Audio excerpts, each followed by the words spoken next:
მოგესალმებით მეგობრებო, იოგას აკადემიის პოდკასტზე. დღევანდელი თემა არის ეზოთერიკა. ეს ცოტა აბსტრაქტული სიტყვა არის, მაინც რას ნიშნავს, ანუ ამას დაზუსტება ჭირდება, მაგრამ უფრო ვისაუბრებთ დღეს მანტრაზე, მაგრამ მანტრაზე კონცენტრაციით. ხო, და ასევე ვისაუბროთ წინა პოდკასტზე გამოხმაურებებზე და მე მგონი საინტერესო გამოვიდა, ხო, ვისაც არ გინახავთ, ხო, ესე იგი შეგიძლიათ ნახოთ ჩვენს YouTube არხზე ეზოთერიკა ჩაწეროთ. გამოხმაურებები ძირითადად დადებითი იყო, უბრალოდ იყო ზოგიერთი გამოხმაურება ისეთი, რომ ხوار მოგვეწვია რომელიმე ეზოთერიკოსი, ხო, ის ვინც მაგალითად განსხვავებულ აზრს გაატარებდა, ხო, ჩვენი საუბრის საპირწონედ და რაიმეს შემოგთავაზებდა კონკრეტულს, მაგალითად, რაზეც ჩვენ აბსტრაქტულად საუბრობდით და ზოგადად. ხო, თუმცა მე მგონია, რომ ჩვენ საუბრობთ ბალანსირებულად, ანუ შეიძლება რაღაცებზე გავიხუმროთ კიდეც, ანუ ხანდახან თვითონ ჩვენს საქმიანობაზეც ხუმრობთ და კრიტიკული დამოკიდებულება თვითონ იმ საქმის მიმართაც გვაქვს, ანუ საკუთარი თავის მიმართაც გვაქვს, რასაც მივყვებით, ანუ მაგალითად, რასაც ვასწავლით აშტანგა იოგას, უპირველეს ყოვლისა ამის მიმართ გვაქვს, ანუ კრიტიკული დამოკიდებულება. გარდა მაგისა ვიტყოდი, რომ ალბათ რთული არის ჩვენი მხრიდან იმის მტკიცება, რომ ამ სფეროში კომპეტენტური ვინმე არსებობს, იმიტომ რომ თვითონ შეხედულება მიგვეჩნია, ასე ვთქვათ, რაღაც არაკომპეტენტურად და რეალურად არსებობდეს ეგეთი ვიღაცა რომ პროფესიით ეზოთერიკოსი. კი, კომპეტენტური მახსოვს სიტყვა ნახსენები იყო კომენტარში, ახლა სწორად გაიხსენა სალომე. სხვადასხვა ახლა ლექციაზე, ანუ უნივერსიტეტში ესეთ თემაზე ვართ, რომ როგორ ვადგენთ ვინ არის კონკრეტული დარგის ექსპერტი, როცა კრიტერიუმი, ხო, იმიტომ რომ შეიძლება ბევრ რამეში ვერ ვერკვევოდეთ ჩვენ თვითონ, ხო, ვინ არის ყველაზე კარგი ქიმიკოსი, თქვათ, ეპიდემიოლოგი, სამხედრო ექსპერტი და ასე შემდეგ და ეხლა თემა გვაქვს დასაწერი ეგეთი, რომ არის ელვინ გოლდმანი ძალიან საინტერესო ფილოსოფოსი არის და ის მსჯელობს, რომ ანუ ყველაფერი ვერ გეცოდინება, ყველაფერს ვერ შეისწავლი, მაგრამ რაღაცნაირად შენ ცდილობ რომ არ მოთხოვდე და რაღაცნაირად ისეთი კრიტერიუმები შეარჩიო, რომლის მიხედვითაც განსაზღვრავ საორიენტაციოდ ვის შეიძლება ენდო და ვის არა. და ვის დაეკითხო. მაგრამ მნიშვნელოვანი რა არის, იცი რომ მე მგონია რომ თვითონ ჩვენი პოზიცია უნდა იყოს შეწონილი, ანუ ჩვენ რაღაც ერთი მხრიდან არ უნდა უყურებდეთ მოვლენას. და აი თქვათ მანტრა იქნება, ასტროლოგია იქნება, დაუშვათ რაღაც კითხაობა იქნება თუ პრაქტიკები, ტაროლოგია და ასე ყველაფერი რაც არ უნდა იყოს, ჩვენ თვითონ უნდა შევხედოთ სხვადასხვა პოზიციებიდან და იმიტომ რომ საქმეც მაგაშია რომ ის ვინც ამობს რომ დაუშვათ მე სპეციალისტი ვარო, ხო?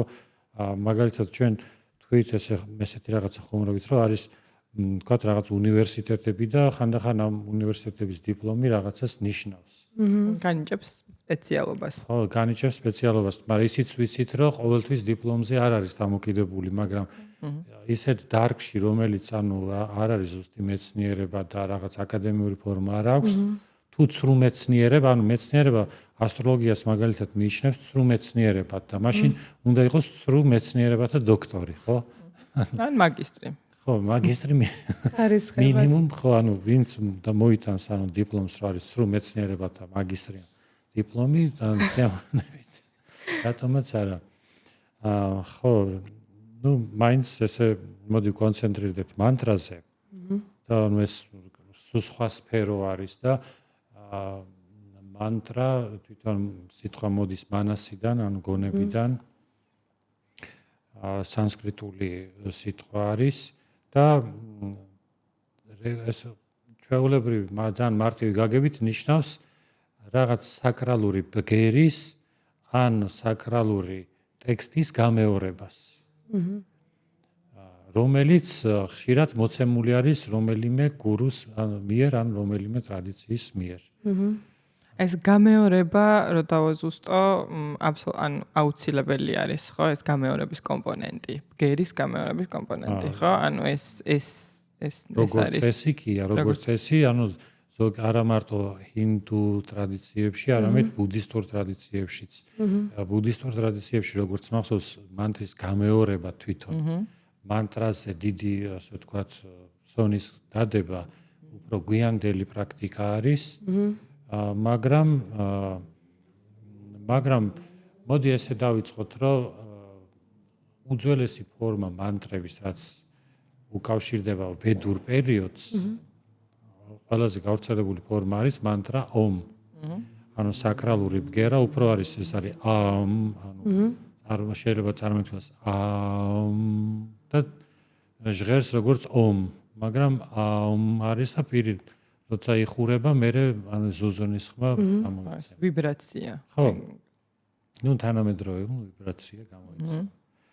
მაგრამ უძველესი პერიოდის მკვლევრები გვეუბნებიან, რომ ამ მანტრას ჰქონდა თანხმობის ნიშანი, რომ როგორც მაგალითად ამინ.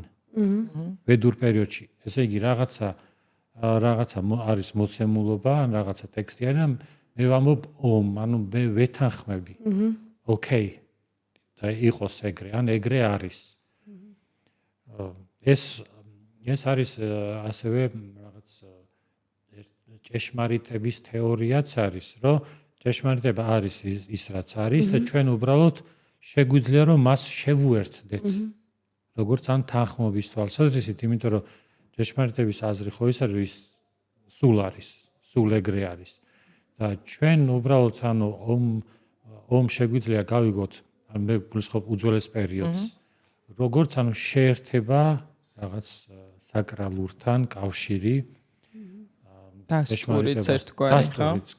თანხმობა, ანუ ესე განცალკევებით, ტრადიციული გაგებით ეგრე გამოდის, რომ შეიძლება ვერ განვიხილოთ, ანუ უბრალოდ როგორც რაიმეს გამეორება, არამედ რაღაც მნიშვნელობა, ანუ სულთან უნდა ახლავდეს მნიშვნელობა, რომელზე თანხმობასაც ის გამოხატავს.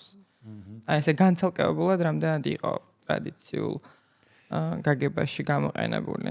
განცალკევებულად გულისხმობ რელიგიური კონტექსტის არა, აი ამ კონკრეტულ სხვადასხვა ჭეშმარიტ, ანუ შინაარსებზე დასტურის გარეშე და თანხმობის გარეშე. გულისხმობ, რომ უკვე მექანიკურ გამეორების საშუალებად.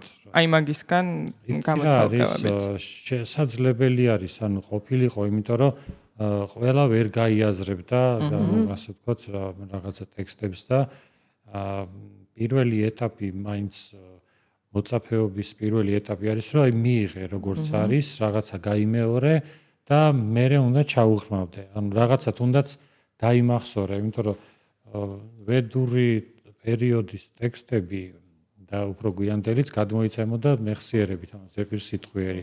ეს ძალიან საინტერესო რაღაც არის, იმიტომ რომ ბუდიზმშიც იყვნენ ბერები, ალბათ ეხლაც არიან, ვინც ეხლა საჭიროება ნაკლებია, იმიტომ რომ იწერება განსაკუთრებით ინდოეთში, ვისი სპეციალობაც იყო, ესე იგი დიდი ტექსტების დამახსოვრება.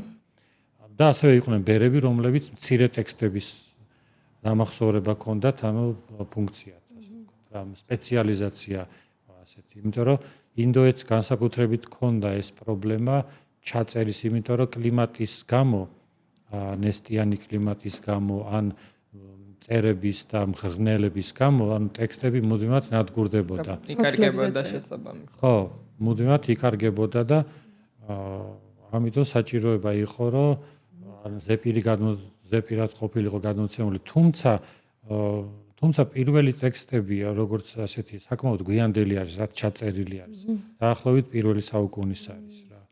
ანუ ბუდიზმშიც პირველ საუკუნეში ხდება უკვე ანუ ტექსტუალიზირება, უბრალოდ ჩაწერა ამ ყველაფრის და ეს ფოთლებზე, ანუ პალმის ფოთლები, მაგითო რამდენ ხანს მაქსიმალური ხანგრძლივობა, ალბათ ეს საშუალო ხანგრძლივობა ასეთი ჩაწერილი ტექსტების 2-3 საუკუნე არის და მერე უკვე ძირითადად ახლა ჩვენ რაზეც მუშაობთ, იოგა სუტრას მუდმივად გადაწერა ხდებოდა და აი თუმცა არის გაცილებით უფრო ძველი ხელნაწერიც, რაც ახლა არსებობს იოგა სუტრასი, რომელიც უფრო შუა საუკუნეების შემდგომ არის დაწერილი, მაგრამ გაცილებით ზუსტად აღარ მახსოვს, შეიძლება მე-12 საუკუნესაც იყოს.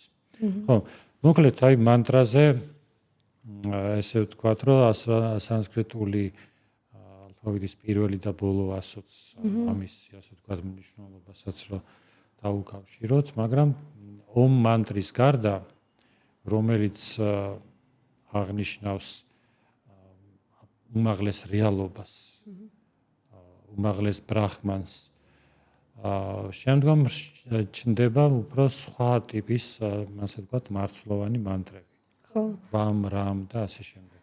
აქ გამეორებასთან დაკავშირებით მახსენდება თვითონ ეს კულტივირების საკითხი, რაც იოგა-სუტრაში არის ნახსენები, რომ ანუ ამ გამეორებით თითქოს ცდილობ იმ ცოდნის, ასე ვთქვათ, საკუთარ თავში კულტივირებას, ამ გამოცდილების, რაც ვთქვათ, ერთხელ განიცადე, მაგრამ არ არის საკმარისი, ხო? ხო, იოგა-სუტრას თემა საინტერესო არის, ანუ მანტრა ხო ერთი მხრივ არის კულტივირება, რაღაც აზრის კულტივირება, იოგა-სუტრაში არის ასევე აფირმაციები, ანუ ესეც შეიძლება გავიყვანოთ მანტრებში. ანალოგიურად ბუდიზმშიც არის, ასე ვთქვათ, კულტივირება გარკვეული აზრების, ანუ დადებითი აზრების კულტივირება. უარყოფითი საწინააღმდეგოდ ხარ, როგორც მახსოვს რაღაც ესეთი კონტექსტი არის იოგა-სუტრაში.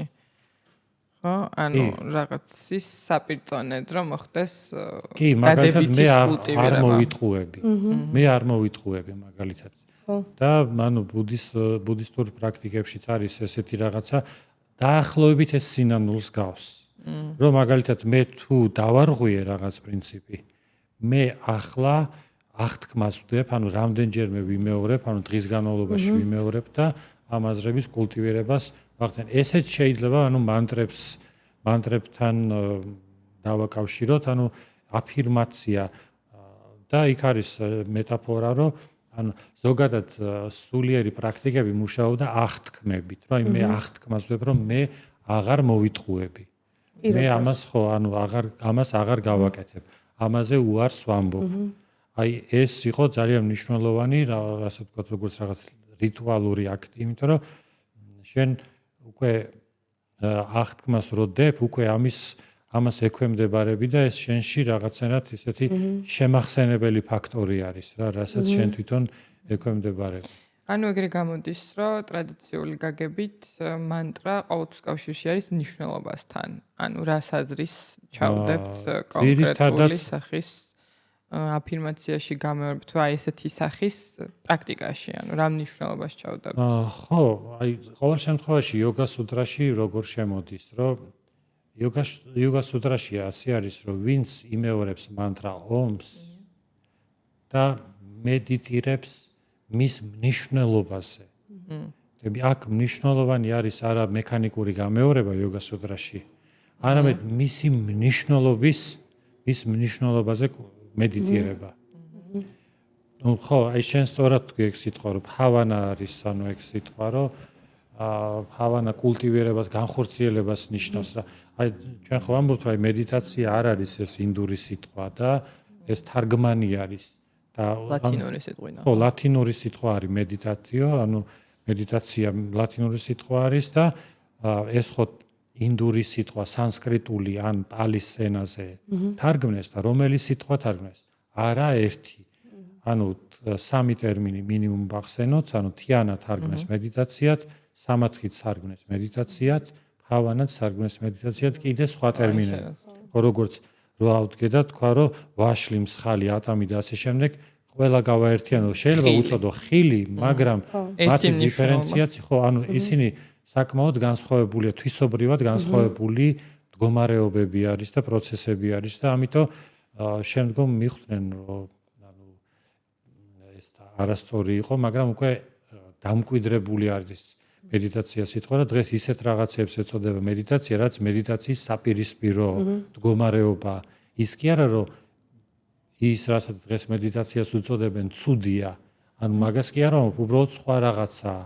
ანუ სახელდების პრობლემასთან მივდივართ, რაც აი წინა პოდკასტშიც განვიხილეთ ეზოთერიკის პოდკასტს როცა უწერდით, რა. ან სახელდება დღეს და ტრადიციულ გაგებებში აბსოლუტურად სხვადასხვანაირი უნდა იყოს, თუმცა ესე რაღაცნაირად ესე ლაგდება, რომ თანამედროვე საზოგადოებაში განსხვავებული სახელით მოგვეცემა ის რაღაცეები, რაც თქვა თქვა ტრადიციული გაგებით საერთოდ სხვა იყო. ან თანხwebdriver არ მოდის. ამ ორ რაღაცას შორის. ჩვენ თუ გახსოვს იოგა სუტრაში როგორ არის რასთან არის დაკავშირებული მანტრა. მანტრა კონკრეტულად. ხო, მანტრა კონკრეტულად როგორც მახსოვს დაკავშირებულია ასე ვთქვათ მთელი ამ იოგა სუტრას საფუძვლების გააზრებაზე, ანუ და საბოლოო ჯამში აი ამ რაღაცა წესრიგს რომ აღიქვამ და გააცნობიერებ ამის საკუთარი თავისთვის შეხსენებაზე, ანუ თითქოს რაღაც ერთი დიდი ფაილი არის დაზიპული ამ მანტრაში. კი, ზუსტად. დამოკიდებულებები. ხო. სამყაროს მიმართ არსებული დამოკიდებულებები. მე ეს არ ვიცი, იშვარა პრანითანას ნაწილიც არის, ხო? ანუ ორი სახით შეიძლება რაღაც ეს თუ იშვარასთან არის კავშირში, ეს გავშალოთ, ხო, რას ნიშნავს, იმიტომ რომ ახლა ვინც მოგვისმენს იშვარა რა არის, იშვარა პრანითანა რა არის, ანუ ეს შეიძლება გაუჭირდეს და ისე რომ ვეცადოთ რომ ყველაფერი უფრო მარტივად ავხსნათ, ანუ იშვარა თვითონ ტერმინი ნიშნავს ითარგმნება როგორც ან უფალი, ან როგორც ღმერთი, ან როგორც უმაღლესი გათავისუფლების მდგომარეობა. ეხლა როცა ღმერთზე ვსაუბრობთ, ხო აქ შემოდის სისტემა, რომ ხო არ ეწინააღმდეგება ეს ან რელიგიასთან დაკავშირი აქვს, ხო? და ანუ ჩვენ ღიად ვამბობთ. ანუ ნახე როგორი მომენტი არის საქართველოში ეს როგორც კი დავიწყეთ ჩვენ ანუ იოგას ცენტრი გავხსენით და ასე შემდეგ და ასე შემდეგ არის დაუშვათ აღსვარებლობით მართლმადიდებელი ადამიანი, ხო? და ვიღაცა ეუბნება რომ აი ეს მანტრებიო საერთოდ რელიგიასთან არაფერი კავშირი არ აქვსო. და ინდოეთში იცით რა პრობლემა არის, რომ ზოგიერთ ასე ვთქვათ საგანმანათლებლო დაწესებულებებში შეიძლება სკოლებში ზუსტად არ მახსოვთ უნდათ იოგას შეტანა და მათ შორის რომ მანტრა ომიც ამის ნაწილი ყოფილიყო. როგორც საგალობელი არის რა რეალურად. და მუსლიმებს ჰქონდათ ამასთან დაკავშირებით პრობლემა. რომ ეს ანუ ჩვენი რელიგიისთვის ეს არ არის მისაღები რა და რატო უნდა იყოს საგანმანათლებლო დაწესებულებაში ესეთი რაღაცა.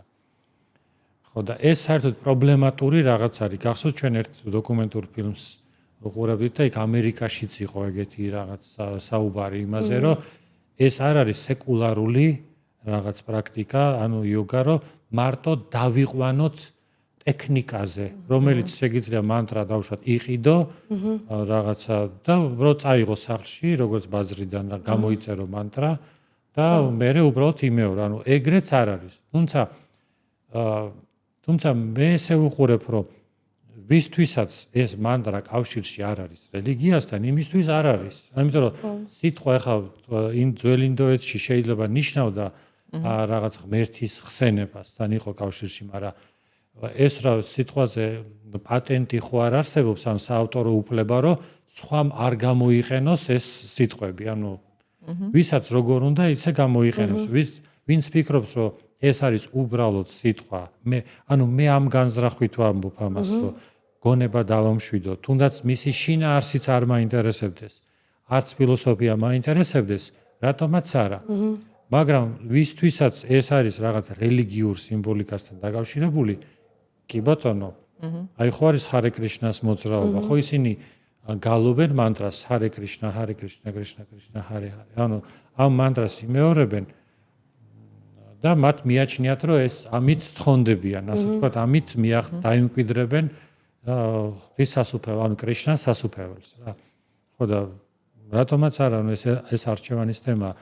ხო და ეს რატო ვახსენეთ, ანუ იშვარა რა არის, რომ იშვარა თვითონ იოგა სუტრაში ძალიან მკაფიოდ არ არის მოცემული, ანუ რას ნიშნავს? ეს ღმერთია თუ ეს არის უბრალოდ გათავისუფლების მდგომარეობა. მაგრამ უფრო მე იქით ვიხრები, რომ ეს მაინც ხო არა, მაინც არის პერსონალური ღმერთი. ზღუნა ხო რაღაც ესეთი. საებრივი მდგომარეობა მინიმუმ არის. რაღაცნაირად უზენაესი ასე ვთქვათ, ძალაუფლების იშა თვითონ ნიშნავს ძალაუფლებას. აიშვარია სახელიც ხო არის, ანუ იშვარა. ანუ ვისაც უფყრია ძალაუფლება რა, ეგეთი რაღაცა, უფალი. ეგეთი მომენტი არის და იქ აღწერილი არის, რომ რას ნიშნავს უფალი? უფალი ნიშნავს, მაგაგებით ნიშნავს უფალი იმას, რომ ის არ ექვემდებარება კარმის მარწუხებს, კარმის ნაყოფისგან თავისუფალია და ასევე კლეშებისგან, ანუ მანგიერებებისგან, აი სიცრუისგან და აი ამ ყველაფრისგან, იმისგან რაც ადამიანი აი მატერიალურ სამყაროში რასაც ექვემდებარება, ამისგან თავისუფალი და არც არასდროს ყოფილა ამის ტყვეობაში. და შესაბამისად იოგებს რაში ჭირდებათ, რომ ასე ვთქვათ, იშვარას თემა შემოიტანონ იოგა სუტრაში. ზოგიერთი მკვლევარი ამბობს, რომ ეს არის შუქურა, როგორც ხომალდისთვის შუქურა არის, რომ სიბნელეში დაინახოს სინათლე, საით წავიდეს. რომ ანუ ასე ვთქვათ, საორიენტაციო რაღაც არის, ზუსტად რომ გათავისუფლდეს. რომ თვითონაც აი ამ ასე ვთქვათ, მანგიერებებისგან, მწუხარების მომტანი ფაქტორებისგან, როგორიც არის უმეცრება, როგორიც არის დავუშვათ სიძულვილი და ასე შემდეგ. აი ჩვენი ნახატზე, აი თეას ნახატი არის, თეა ძალიან დიდი მადლობა. ეს გამოსახული არის სამი, ანუ მწუხარების მომტანი ფაქტორი. ანუ რას ერჩოდნენ ამ მშვენიერ ცხოველებს, ანუ ეს ცალკე თემა არის, მაგრამ ყოველ შემთხვევაში, ანუ შენ მართალს ამბობ იმ გაგებით, რომ იოგა სუტრაში თემა არის ესეთი, რომ ჯერ ახსნილი არის, რას ნიშნავს უმაღლესი მდგომარეობა. იყო თავისუფალი ზიზღისგან, ასე ვთქვათ, არ ექვემდებარებოდი ვნებებს და ასე შემდეგ და ასე შემდეგ და აი ეს შინაარსი რო გესმის, ანუ საით მიდიხარ. შემდგომ, ანუ შენ როგორ ახსენე, ანუ შეკუმშული დაზიპული სახით, აი როგორც მაგალითად აი კინოს უყურე, თქვა 2 საათიან კინოს უყურე და ეხლა უკვე ეს კინო შენთვის ერთ სახელწოდებაში არის უკვე თავმოყრილი, გაერთიანებული რა. და უკვე იმ კინოს სახელს რო ახსენებ, თქვა გოდარის ზიზღი. ხო, ანუ ან ნებისმიერი სხვა ამ სახელში უკვე შემჭიდროებული სახით არის მისი შინაარსი გადმოცემული. და შენ რომ მას იხსენებ, ის გასტიმულირებს, ანუ ის ემოციები მოაქვს. იწვევს ხო შენში რა. გაცოცხლებს იმ გამოცდილებას. ხაი, იშვარასთან დაკავშირებით, როგორც საორიენტაციოდ და ეს შუქურის სიმბოლო, თქვათ, ერთი ის მახსენდება, რომ ზოგადად ჩვენც ახლა უშუალოდ პრაქტიკისას, ბალანსის მდგომარეობისას ვირჩევთ ხოლმე, რომ რაღაცა ერთ წერტილზე ვფოკუსირდეთ და ამით შევინარჩუნოთ ეს რაღაც წონასწორობა, რომ და თითქოს ეს შინაგანი ფოკუსი არის, ანუ ადამიანის, რაზეც უნდა კონცენტრირდეს და ეს ეხმარება ადამიანს თითქოს ამ ბალანსის, შინაგანი ბალანსის შენარჩუნებაში. ხო, ესე იგი, იოგაც, ბუდიზმიც და სხვადასხვა მიმდინარეობები ხდებოდა უფრო და უფრო საყოველთაო. მაგალითად, აი ძველ კანონებში თუ კითხულობთ, რომ აი დაბიო ადამიანს, დაბალი წარმოშობის ადამიანს არ ქონდა უფლება, რომ მოესმინა დავუშვათ საკრალური ტექსტი და ის ისჯებოდა სასტიკად, ანუ ადუღებული რქინა, ყურში, რაღაც გადასტროფები იყო აღწერილი რა. თანათანობით უფრო და უფრო ხელმისაწვდომი ხდებოდა და სხვადასხვა იოგა სუტრაშიც, როცა იოგებზეა საუბარი, ანუ მამრობით სქესზეა საუბარი. ხო. თვითონ ანუ გრამატიკულათაც, ანუ ესე არის ნახსენები და ეს 100%-იანი ვერ ვიტყვით, ანუ მაგ დროს იოგა სუტრას ისედაც ბურუსით მოცული ტექსტი არის, მაგრამ თანათანობით ხდება ისეთი მანტრების შემოტანა, ისეთი ფორმით გავრცელება, რომ თუნდაც არ ყოფილიყო ადამიანი მისი გააზრების უნარის მქონე. ანუ ესეც შესაძლებელია, რომ შემდგომ დაშვებული ყოფილიყო განსაკუთრებით ტანტრულ პრაქტიკებში, იმიტომ რომ ტანტრას ამოსავალ წერტილად ჰქონდა რიტუალების შესრულება და ვიზუალიზაცია, ვიდრე ფილოსოფიური წიაღსვლები. შედარებით გაცილებით ნაკლებად ვიდრე კლასიკური იოგას. ხო. აი, იოგა სუტრიდანაც მახსენდება ეს ობიექტური ცოდნის სამი სახე რომ არსებობს. მან თხოვა ერთ-ერთი არის ავტორიტეტი. ანუ ადამიანი, რომელიც რომელსაც უჯერებ ემორჩილები. და შესაბამისად ეს მანტრაც ხშირად ალბათ სავარაუდოდ ასეთი ავტორიტეტისგან იყო ხოლმე ბოძებული ვთქვათ თითოეული მოსწავლის თუ ადამიანისთვის და ალბათ ეს მორჩილებაც საწყისი არის თვითონ ამ გზაზე შედგომის და ზოგადად რაღაც მგონია რომ აღმოსავლურ რელიგიებში აი მორჩილებას ძალიან დიდი მნიშვნელობა აქვს. იცი რა არის საწყის ეტაპზე ალბათ კი ამან ანუ დაცვის თვალსაზრისით იმას ვიტყოდი რომ აი რაც შენ თქვი რომ სამი საფეხური არის ცოდნის ანუ ეპისტემოლოგიური თვალსაზრისით პირველი არის ანუ რაც დავინახე უშუალო ახლა პრატიაქშა მეორე ლოგიკურად დავასკვენი ანუმანა და მესამე აგამა არის ესე იგი უფრო ტესტიმონია ანუ მოწმობა ავტორიტეტის მოწმობა ხო სავსებით სწორია და თვითონ კაცობრიობაც არა მარტო აღმოსავლური რელიგიები, ანუ კაცობრიობაც ესეა მოწყობილი, რომ ჯერ ბავშვი სწავლობს დასრულის მიერ დასწავლით. ხო, ესეა შულო, ესეა და მერე ეხლაც გინა აღმოსავლეთში, გინა დასავლეთში ჩვენ ხო სინამდვილეში არ ვიცით ისეთ დონეზე ეს მეცნიერება, ან რაღაც საკითხები და ვენდობით ავტორი რითაც დავიწყეთ რა. როგორც ამობენ შეიძლება ფიზიკა 5 ადამიანმა იცოდეს რა აი რასაც ქვია ცოდნა და ვის უწოდებთ ექსპერტს ხო ვის უწოდებთ ექსპერტს ცოდნასაც უპირობოდ მივიღებთ მაგალითად და კრიტიკის გარეშე შევხედავთ ესე ალდახუჭული კი ეს მართლა რთული საკითხია ნუ ჩვენ ზოგიერთი სფერო ისეთია რომ ჩვენ თვითონ შეგვიძლია შევამოწმოთ ხო მაგალითად რავი ნახავთ რა თქვა ვიღაცა თუ ამბობს რომ კარგი ხელოსანი ვარო დავუშვათ გავაკეთებინებთ რემონტს ხო ან რა გაუკეთებია ანუ ამის მიხედვით ნახავთ და ეგ უფრო ესეთი რაღაც არის რა ანუ მოგწონს არ მოგწონს ანუ ამ დონეზე შეგვიძლია მაგრამ როცა რელიგიურ ჭეშმარიტებებზეა საუბარი ანუ ვიღაცა საიქიოს თემებზე გელაპარაკება და იქ ანუ ასე ვთქვათ ბჭყალებში ფაიზახს ამბობს ხო ეგ ახლა ნუ მან ალბათ ძალიან ძნელი იქნება ვინმეს ენდო, მაგრამ საბოლოო ჯამში იოგას სუტრაშიც ეგ არის, რომ იოგი უბრუნდება და ამოწმებს თვითონ ავტორიტეტსაც. აი დასაწყისიც ხო ეგეთი აქვს იოგას სუტრას, რომ აჰა ისმინე, ანუ ირწმუნეთი ხო არ იწყება, რომ აჰა ირწმუნე. ისმინე. კი, ეგ ძალიან მნიშვნელოვანია და არის კომენტარებიც არის, რომ ის არ გეუბნება მართლაც, რომ რწმენა ერთ-ერთი ინსტრუმენტალური ნაწილი არის, მეთოდოლოგიური ნაწილი არის და იქ არ არის მაინც და მაინც ის, რომ ეს სიტყვები, აი როგორც ასე ვთქვათ, მანტრები, რაღაც მიიღებ პირდაპირ რაღაც ჭეშმარიტებად. იქ არის, რომ ნახეთ კომენტარებში, როგორც მახსოვს, შანკარას კომენტარები არის, რომელიც ამბობს, რომ არავინ მოეკიდება რამეს სწავლებას ხელს თუ ის საგულდაგულად არ შეისწავლის, ან ჯერ არ წაიკითხავს ამ რაზეა საუბარი და მე ანალიზს არ გააკეთებს. ამას რატო ამბობ, რომ ხალხი მისდევს რაღაც სულიერ პრაქტიკებს, ისე რომ საერთოდ წარმოდგენა არ აქვს, ანუ არანაირად არ შეუმოწმებიათ, არც დაფიქრებულად და რითი შეიძლება მოთხოვდეს, რომ აი ვიღაცას ბუდისტის ტანსაცმელი აცვია. ბუდისტურ ტაძარში ცხოვრობს, ან რაღაცა ბერის იერი აქვს.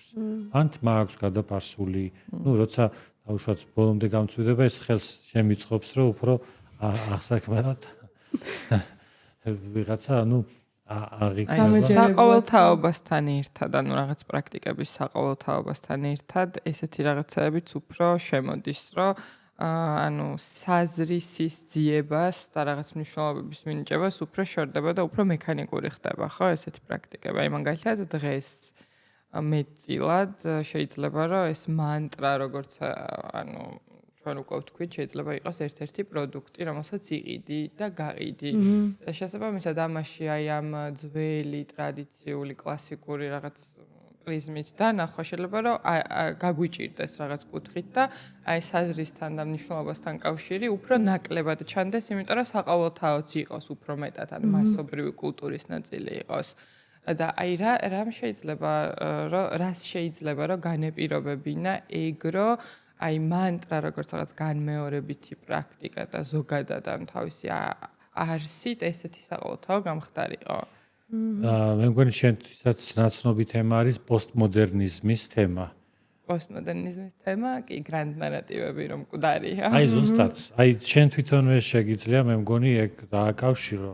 ან ზოგადად მნიშვნელობებს და იდეებს რო ჩაეხსნა კაცობრიობა და კონცენტრაცია რო დაკარგა ამ ყველაფერზე, ხო? შეიძლება ესეც იყოს. საფუძველს მოწყდა, ანუ ხო, საფუძველს მოწყდა და გარდა მაგისა აი კვლევებს, რასაც გადავხედე ამ მანტრასთან დაკავშირებით, არის ასევე ისეთი კვლევები, რომელიც სუფთა ნეირონულ დონეზე ადასტურებს, რომ აი ეს გამეორებითი პრაქტიკა რაღაც კონკრეტული სიტყვის, ანუ მართლა ამშვიდებს ადამიანს და უფრო პრაგმატული კუთხით თუ შევხედავთ, რომ მე რაღაც ხილი ვიყიდე წავედი სახლში, მომეწონა გემრიელი იყო, შეიძლება იგივენაირად შევხედოთ ამასაც. და როგორც მომხმარებელი მივუდგეთ, ანუ საკუთარ პროდუქტს, რომელსაც შევიძენთ.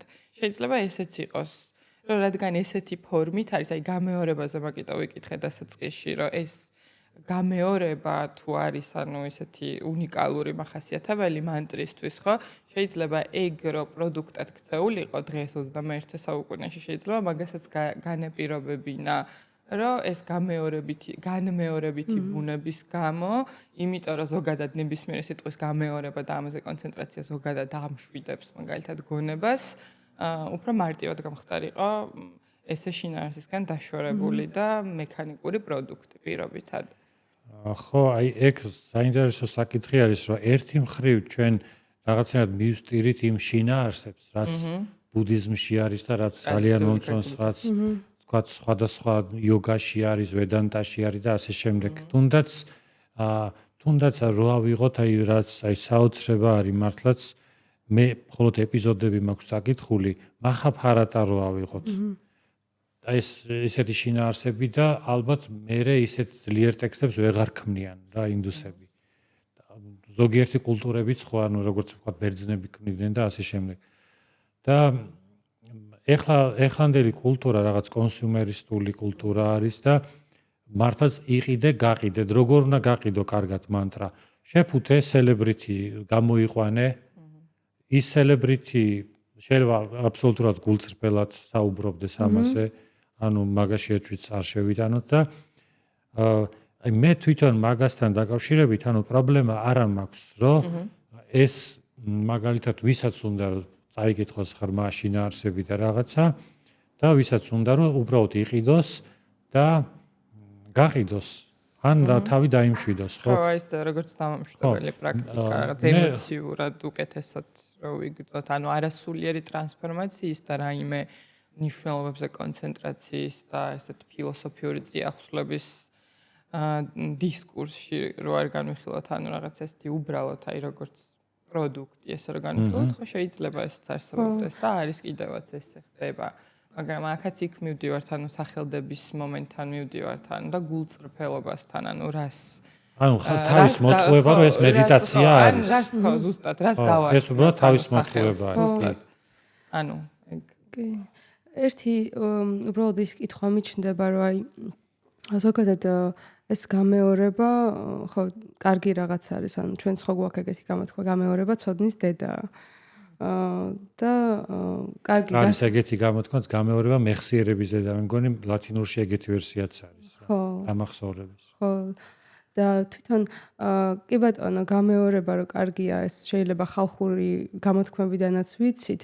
უბრალოდ აი რატომ უნდა გითხრას სხვამ რა გავიმეოროთ? ანუ ეს არის კითხვის საგანი ჩემთვის პირადად, იმიტომ რომ აი როგორც თქვა ბუდიზმში არის მედიტაციისთვის რაღაც საკითხები, ხო, როგორც ვიცი, ასე თქვა იერარქიიზებული არის და ირჩევს თვითონ ასე თქვა ბუდისტი რა საკითხზე იმედიტირებს.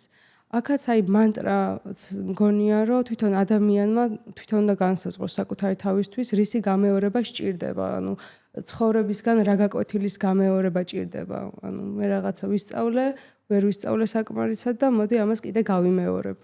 რაღაც ესეთი. ხო, ბუდიზმშიც არის ეს, რომ მაგალითად აი გურუმ ან ლამამ, მაგალითად გურუ და ლამა იგივე არის, ანუ ის ტიბეტურად და ის ინდურად შეურჩიოს პრაქტიკა რა. ანუ ეს ზოგადად ეგ მისაღები არის, რომ თუნდაც მაგალითად ბერს რო კონდეს მიდრეკილება ვნებისკენ, რაღაცა თქვა სექსუალური ფანტაზიები კონდეს და ასე შემდეგ და ამ შემთხვევაში სხვანაირ მედიტაციას შესთავაზებდნენ გურუ და თქვა პირიქით თუ სხვა რაღაცა არის მისი პრობლემა, ან სხვა ტიპის ეგ ასე ვთქვათ ბუდიზმი მაგხრივ ძალიან მოქნილი არის, რომ ასე ვთქვათ მასწავლებელი ანუ სთავაზობს წესით. ანუ ესე ტრაფარეტულად არ არის როგორც ინდურ ზოგიერთ სექტაში, რომ უბრალოდ 108-ჯერ გაიმეორე ეს მანტრა და უფრო კრეატიული ესენი აშენებს. ინდივიდუალურ საჭიროებებს ითვალისწინებს. ხო, ბუდიზმი მაგხრივ ანუ ძალიან აღიარების ის არის, ღირსი არის, რომ ანუ ბუდას მიდგომაც თვითონ არის როგორც ერთ შეიძლება ერთეუნება მეორეს, მაგიტომ რთული არის და მაგიტომ არსებობს ბუდისტური ჰერმენევტიკა. რა არის საერთოდ ხო, იმიტომ როცა ერთმანეთს ეწინააღმდეგება ბუდას ნათქვამი ან მაგალითად დოქტრინა, მაგ დროს რა შვებით ხა ეს? როგორ ვიგებთ? კი, როგორ ვიგებთ, რა უნდა გავაკეთოთ და ეს რთული რა, მაგრამ საკითხი ის რომ იმისთვის რომ მაგალითად ვიღაცა ესე იგი ვიღაცა ამბობს რომ მე ვარ ექსპერტი და მე შემიძლია დაგიდგინო შენ რა მანტრა უნდა წაიკითხო. გამოვთვალო მაგალითად ან რაღაცა მექანიზმით დავადგინო.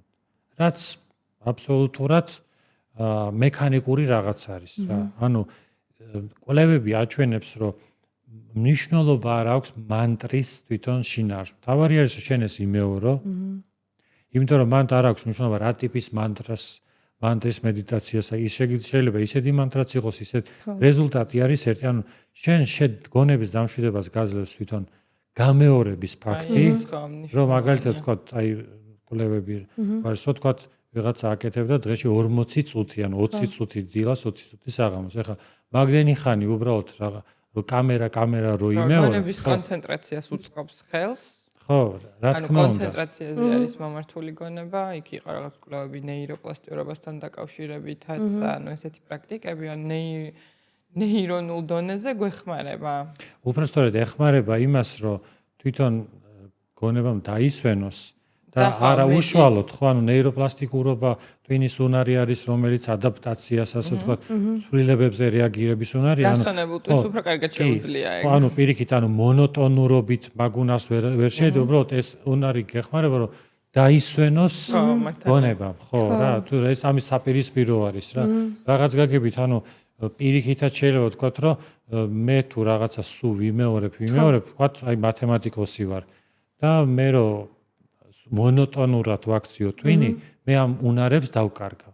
თუ არ ვავარჯიშე სირთულეში, აი ხო ყოფილა თქვა დიდხანს, ეხლა რო ჩავაბარე უნივერსიტეტში, მათემატიკას დავუბრუნდი და ვიმეცადინე რა. და რა კარგია მეთქი აი მათემატიკის, აი მართლა ძალიან მესიამონა და ძალიან მაგარი არის, ხო? მეხსიერებაზე ძალიან მაგრა იმოქმედა და ასე შემდეგ და რა თქმა უნდა ეს გადაჩვეული ვარ თუ რაღაც უნარებს არ ვიყენებ და მე რო ეხლა დავუშვათ მონოტონურად სულ ვიმეორო მაგალითად რაღაცა ის დამეხმარება რომ დამშვიდე, მაგრამ თავისი დოზით არის ის მნიშვნელოვანი რა.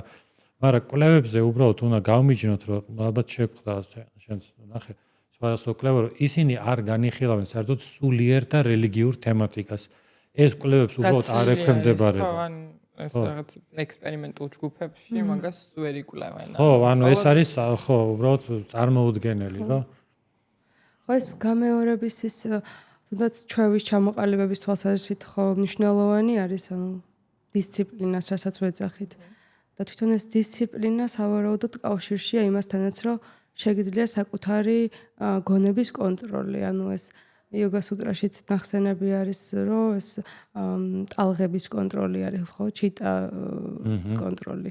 და თვითონ ეს გამეორებაც ალბათ აყალიბებს რაღაც დისციპლინას, რის შედეგადაც ჩვენ ვახერხებთ, რომ აი სიტუაციის და გარემოებების მიუხედავად კონკრეტულ დროს საკუთარი გონება მოვმართოთ კონკრეტული მიმართულებით და ასე ვთქვათ კონცენტრირდეთ. ანუ დავიმორჩილოთ ჩვენი გონების ტალღები. კი, მექანიკური კუნთები, ასე ვთქვათ, რომ აი მე განვუსაზღვრო 20 წუთი გააკეთებ ამას.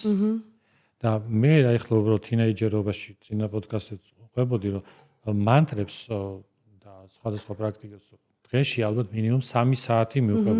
მანტრები ხმამაღლა, მანტრები გულში. და მაგას მართლაც გაძლევს ის, რომ 20 წუთი იმეორებ, მაგრამ 20 წუთი იმეორებ და შენი უნარი კონტროლისა უფრო მეტია, მაგრამ ეს არ ნიშნავს რამე სულიერს. აი ეს ძალიან მნიშვნელოვანი რაღაცაა.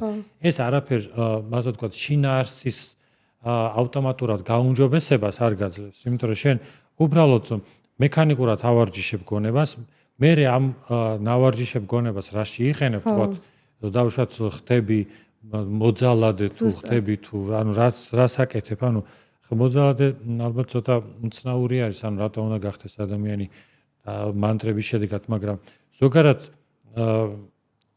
ეს საკითხი რომ უბრალოდ გადავდოთ, თვითონ ეს არის რომ უნარი, ზოგადად უნარი, როგორც კუნთი ბავარჯიშო და არ არის კავშირში თვითონ ანუ შინაარსობრივ განვითარებასთან. არ არის კავშირში არც პირდაპირ პლასტიკურობასთან, ტვინის პლასტიკურობასთან, არც შემოქმედებითობასთან. უბრალოდ რამდენადაც შემოქმედებით აზროვნება სჭირდება დასვენება, ირიბად არის კავშირში.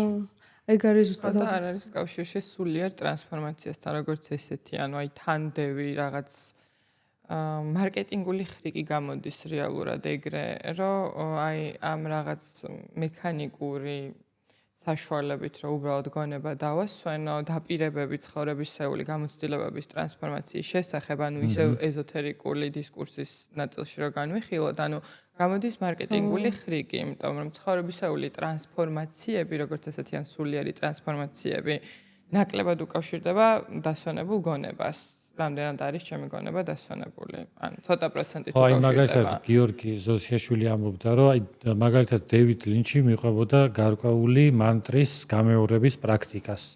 და მე ესე მითხრესო, რომ ესე იგი კრეატიული ადამიანი იმიტომ იყო, ანუ მას კრეატიულობაში ეხმარებოდაო და სხვა რატო ვერ გახდა დევიდ ლინჩი, ხო? ანუ ის რომ მე თქვათ სიტყვაზე ამბობ, მე თქვათ მხატვარი ვარ, ხო? შეიძლება მანტრის გამეორება დამეხმაროს, რომ დავისვენო და ისევ დავხატო. მაგრამ ამით ხო galaktioni ვერ ხდება, ყველა galaktioni ვერ გახდება, ხო, როცა ამობენ რომ თქვა ან რაღაცა ნარკოტიკები ეხმარება და მთელი უბანი თუ ნარკოტიკის რატო ვერ გახდნენ galaktioni. ეს ხო ძალიან მარტივი რაღაც არის. ხო. ანუ ეს რაღაც ფორმა და შინაარსი არ უნდა იყოს ერთმანეთისგან მოწყვეტილი, ანუ თუ შინაარსიც არ წავაშველეთ. ანუ საჭირო არ მე ესე უყურებ, რომ ნიშნულობა არ აქვს რას იმეორებ. აი ეს არის მნიშვნელოვანი. ანუ მე რომ ვიღაცას უთხრა, აი მე ვარ გურუ, მე უნდა მოგწე რაღაცა მანტრა და აი ამ მანტრას ექნება ძალა, ეს არის უბრალოდ ისეთი რაღაცა, რაც ანუ კვლევა პირიქით აჩვენებს, რომ ნებისმიერი რამ, რაც შენ გამშვიდებს, ის გამშვიდებს. ეს კვლევებიც არის ცოტა მე მგონი არასწორად გამოყენებული არის. რომ საიმისოთ რომ უკეთ გაიყიდოს მაგალითად მანტრები. ხო, აი რომ ბოდიში გაგწყვეტინე, რომ ნახე, ანუ 4.4 ტრილიონი თუ რაღაც უზარმაზარ თანხაზე იყო ეს სპირიტუალური ინდუსტრიის შემოსავალი მსოფლიოს მასშტაბით. ხო და საკმაოდ ისეთი არის, აი მით უფრო როდესაც საუბარი არის მომხმარებელზე და ასე ვთქვათ პროდუქტის წარმოებელზე და ეს ყველაფერი ესე სათუთად ეხება ადამიანის ცხოვრებისეულ გამოცდილებებს, ალბათ უფრო მეტი გულწრფელობა და სიფრთხილე და სწორი სახელები იქნება უსაფრთხო ადამიანისთვის სულიერი თვალსაზრისით, ვიდრე რაღაც ანუ ესე მარკეტინგული ხრიკებით შეფუთული რაღაც პროდუქტები. იმიტომ რომ ეს ეხება ადამიანის გამოცდილებებს, მოლოდინებს, ან რაღაც ეს გამოთვლის მექანიზმები მგონი წარსულ გამოცდილებებს და ისევ მივდივართ იმ თემასთან, რომ რა ცოდნას და რა რეალურ საფუძვლებს ეყრდნობა ეს ყველაფერი, ანუ რა სახელითაც იყიდება და როგორ პროდუქტადაც იფუთება. ანუ იმას თავი რომ გავანებოთ, რომ ეს ფინანსურ ხარჯებთან და რაღაც ფინანსურ ურთიერთობებთან არის დაკავშირებული. ხო, აბსოლუტურად, აი ეს ხო უბრალოდ აბსურდი არის, რომ ვიყიდო სიტყვა. ხო. სიტყვა უნდა ვიყიდო, რომელსაც გავიმეორებ. წინაზე ხო კითხე რა ღირს მანტრა თქვა. გვეტყვიან რომ ცინიკურად მომსჯელობთ. ხო, ანუ ეს შეიძლება ხუმრობდეთ რაღაცებს, მაგრამ ეს არის ჩვენი გულწრფელი აზრი, ანუ სიტყვაზე ვამბობ, ჩვენც ხო შეგვიძლია რომ დავუშვათ ვიღაცას მივყიდოთ. ხო. და ვეტყოდით, რომ აი მაგალითად მოდით და მოგყიდით და რაღაცა, მაგრამ ჩვენ რასაც ფიქრობთ, აი მაგალითად რასაც ზოგადად ვასწავლით, ანუ ეს არის, ანუ ეს აზრები არის და თქვა შეიძლება ვიღაცას გამოადგეს, რომ დაფიქრდეს რაღაცაში, treba მოგწეროს, ჩვენც დავფიქრდეთ და ესე შეიძლება კომუნიკაცია, ანუ რაც შეეხება კვლევებს, ზოგადად მედიტაციასთან დაკავშირებით კვლევებს.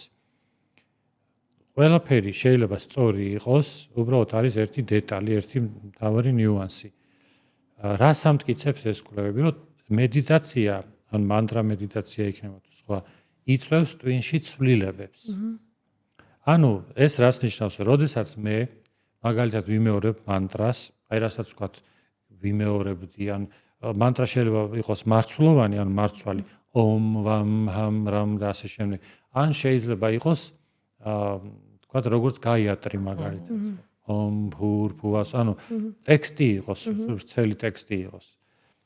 როდესაც მანტრას ვიმეორებთ და ეს მე გონების სიმშვიდეს მაძლევს, სუბიექტურად, ანუ ამ შეგრძნებას მაძლევს, ექსპერიმენტი, კვლევა უბრალოდ ადასტურებს, რომ ტვინი ამ დროს მართლა მშვიდდება. სიმშვიდის მდგომარეობაში შესაბამისი უბნები ემთხვევა შესაბამის მოცემულობას, რაც უნდა იყოს. ანუ სხვა რამე კი არ დასტურდება. ანუ ის კვლევა ადასტურებს, როცა მე მშვიდდები. ხო. ანუ ეს ნაჩვენები არის, ტვინზეც ასახული არის.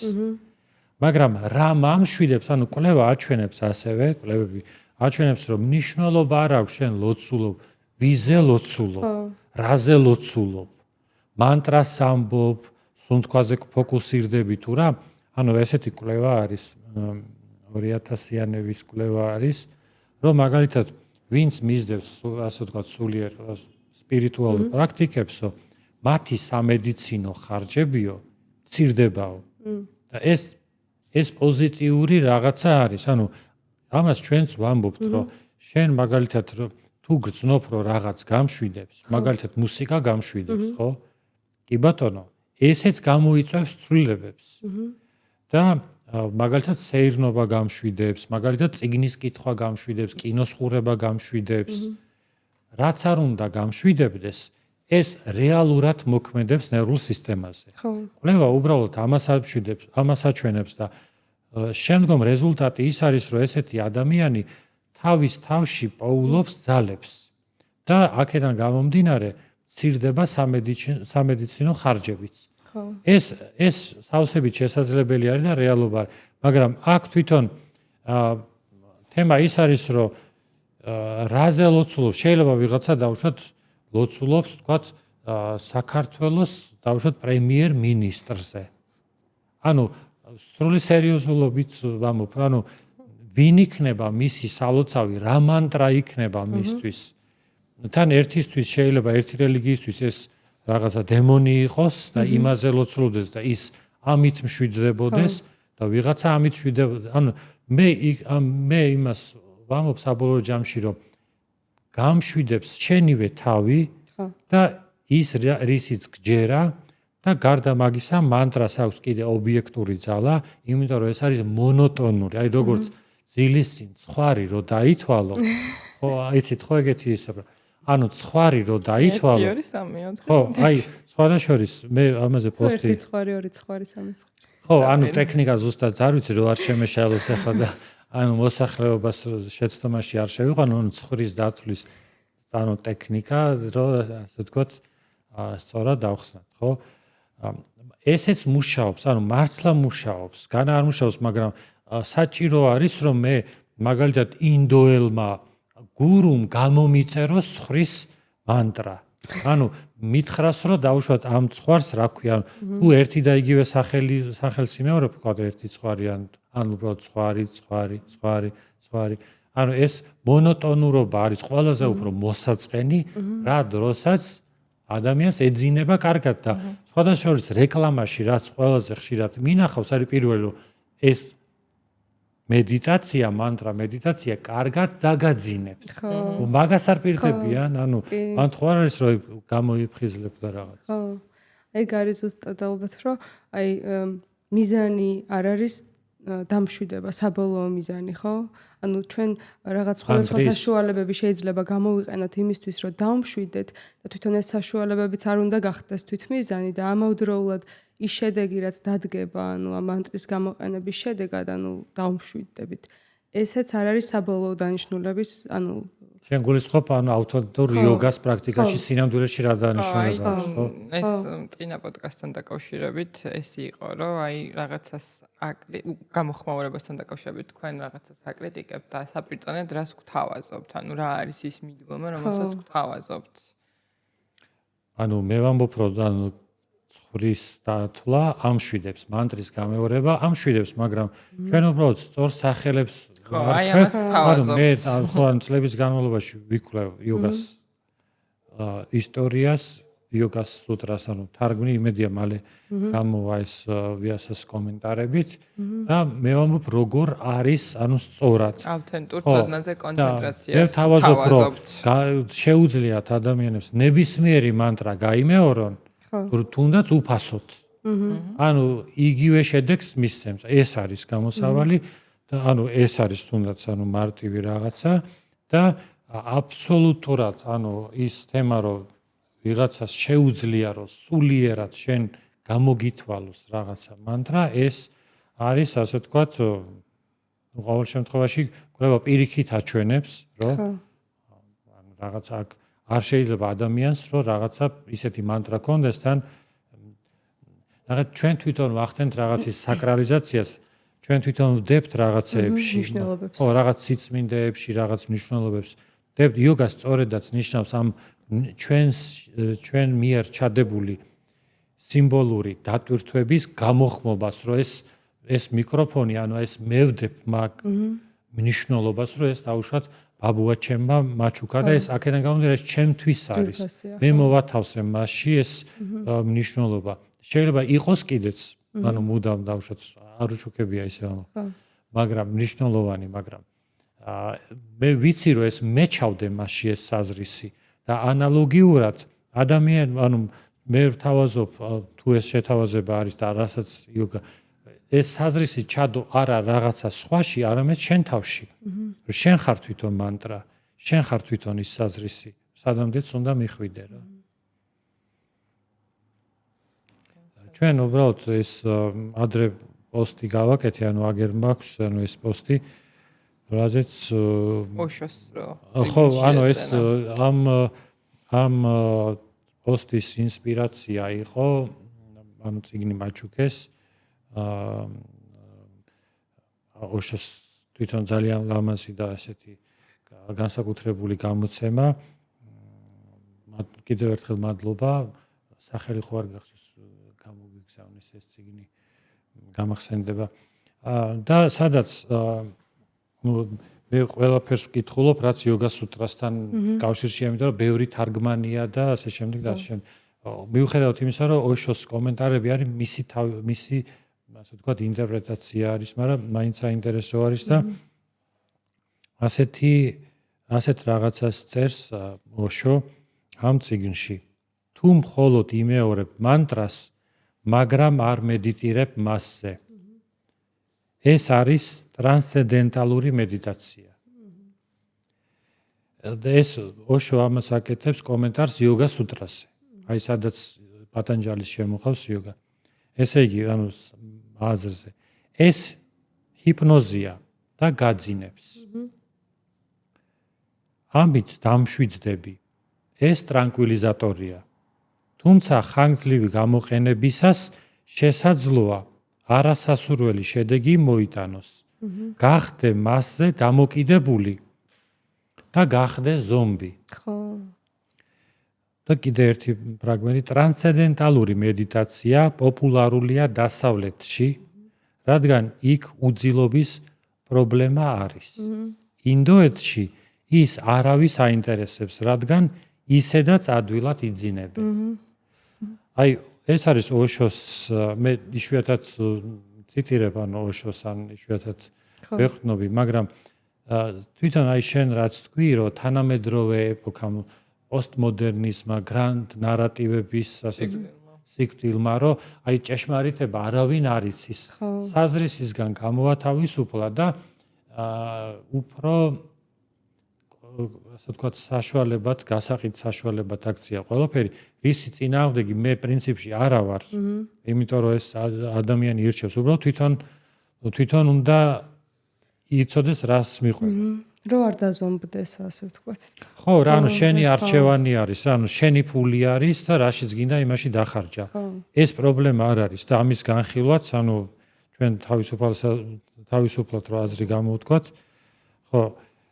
ესე იგი და ოშო სწორად აღნიშნავს, მე მგონია იმას, რომ ანუ ეს პოსტმოდერნიზმი დასავლური მოვლენაა და მეორე მსოფლიო ომის შემდგომ განსაკუთრებით, რომ აი ეს რო თქვათ რაღაცა არავის უფრია ჭეშმარიტებები და ეს დაცლა და ამიტომ ერთადერთი აი რა არის იცით რომ აი მაგალითად ეხლა გოლდმანი რო ვახსენე ძალიან საინტერესო ავტორია ერთდროულად უპირისპირდება სხვადასხვა ფილოსოფიურ მიმდინარეობებს მაგალითად პოსტმოდერნიზმს პრაგმატიზმს და სხვადასხვა მიმდინარეობებს აი პოსტმოდერნიზმს რომელი ну ის რო ჭეშმარიტება რო არა ჭეშმარიტების არსებობას რო უარყოფენ ობიექტური რეალობის არსებობას რო უარყოფენ და მაგ მხრივ უპირისპირდება რა მართლა ძალიან საინტერესოა სხვადასხვა 6 არგუმენტი 6 სხვადასხვა მიმდინარეობების არგუმენტები არის ისაც უპირისპირდება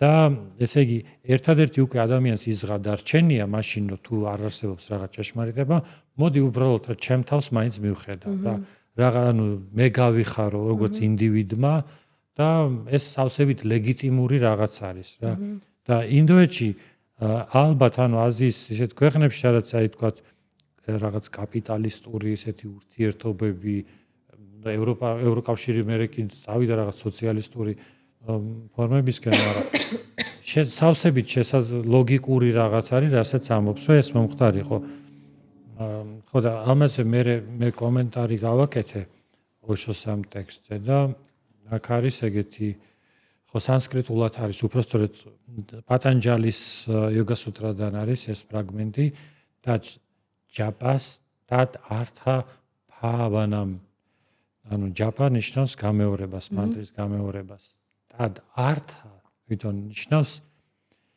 მისი მნიშვნელობა არის ართა და მისი მნიშვნელობის კულტივირებაზეა ანუ მანტრის გამეორებაზე კი არ არის ანუ ოშო თითქმის სწორად ამბობს ხო რომ მე მანტრას კი არ ვიმეორებ ანუ უბრალოდ არამედ მისი მნიშვნელობა მაინტერესებს ხო და აი აქ არის ანუ ჩემს კომენტარსაც წავიკითხავ რომ გამოტოვებული არის რომ ამ გამეორების დროს ომ მანტრაზე კი არ უნდა იმედითი რომ ანუ ხავანა სიტყვათან ეს მედიტაციას არ ნიშნავს ლათინურ სიტყვას არ შეესაბამება არამედ უნდა იმედითი რომ მის მნიშვნელობაზე და ამას ვერ გააკეთებ თუ მისი მნიშვნელობა არ გესმის. რატო? იმიტომ რომ იოგასუტრაში ჯერ გიხსნიან რა არის ეს. ხო. სად მიდიხარ, ვინა ხარ, შვილო, რა გინდა? მერე გეუბნებიან რომ აი ეხლა ეს შინაარსი ეს კინო ხო ნახეო, ამის სახელი არის ესო.